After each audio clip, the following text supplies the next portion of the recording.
Selamat pagi, sahabat rehat, di mana saja berada di hari ini.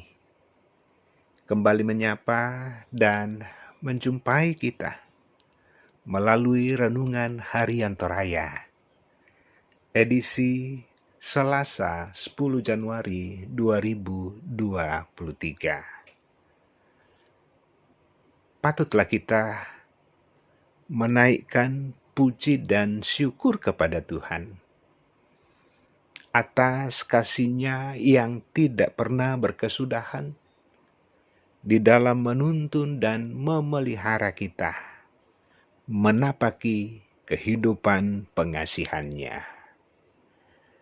Kembali di hari ini, kita berada di sekitar firman Tuhan.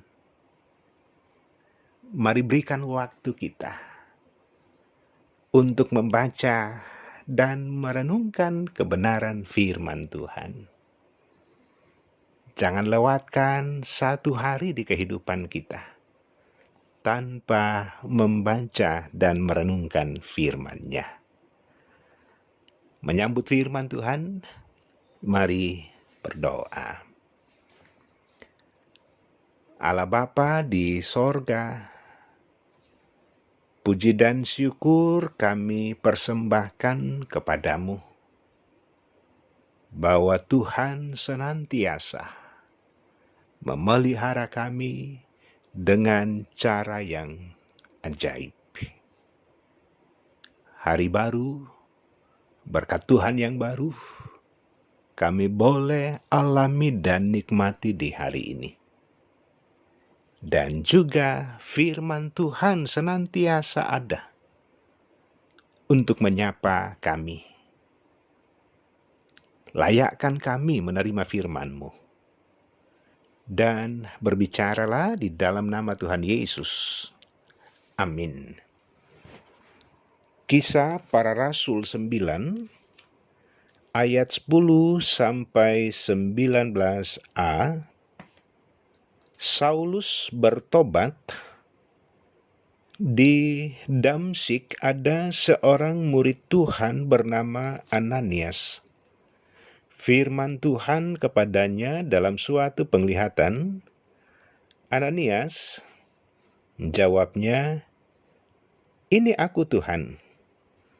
Firman Tuhan, "Mari, pergilah ke jalan yang bernama Jalan Lurus dan carilah di rumah Yudas seorang dari Tarsus yang bernama Saulus. Ia sekarang berdoa.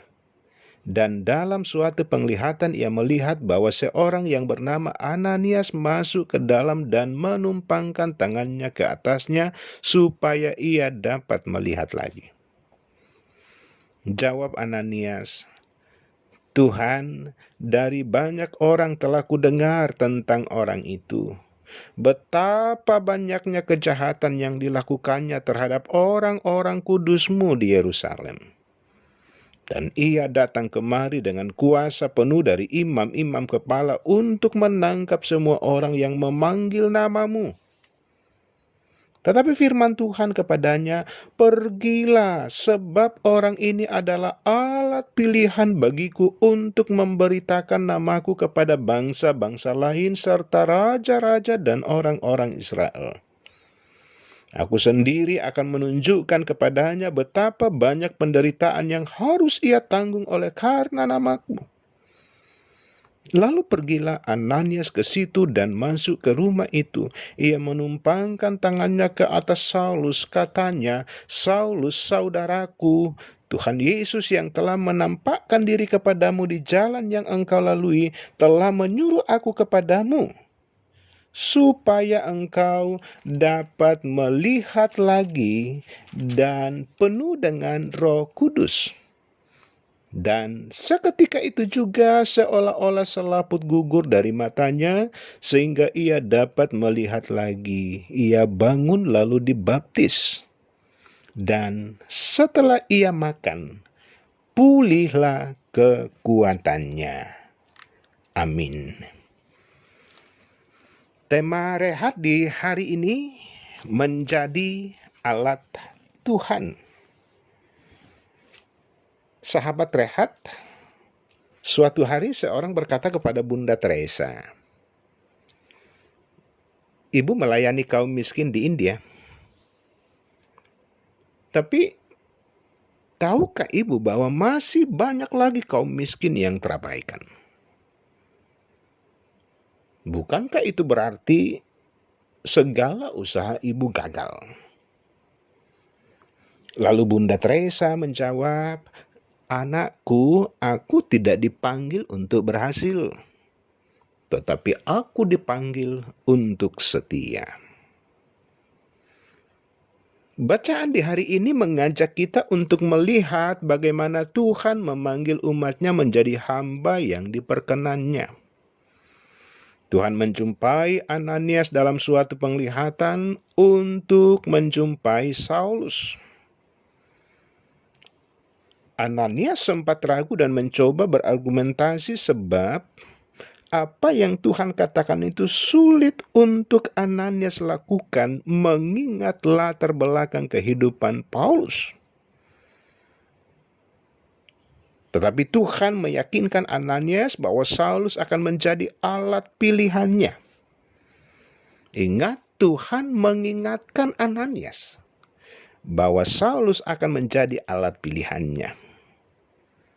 Karena itu, situasi sulit tidak menghambat Ananias melakukan perintah Tuhan sebab Tuhan memberikan perintah dengan maksud dan tujuan yang jelas, yaitu misi kerajaannya. Tuhan menjamin bahwa orang yang akan ditemui adalah orang yang dipilih Tuhan, orang yang akan dipakai Tuhan untuk memberitakan Injil dan akan mengalami penderitaan karena nama Yesus. Sahabat rehat, tidak sedikit orang yang menolak kesempatan untuk melayani Tuhan.